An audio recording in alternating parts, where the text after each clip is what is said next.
Judge, should we, from what you know right now, should we have been picking up some signs on this guy, and should he be having a gun to get in there?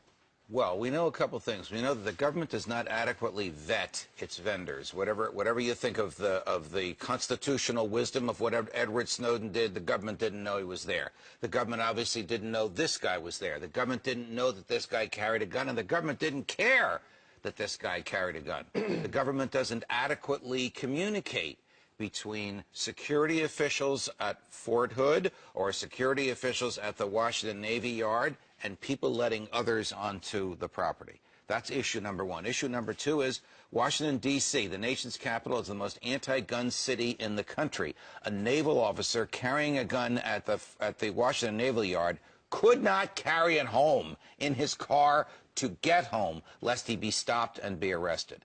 So we have a local problem, Washington, D.C., and candidly, we have a problem with the military.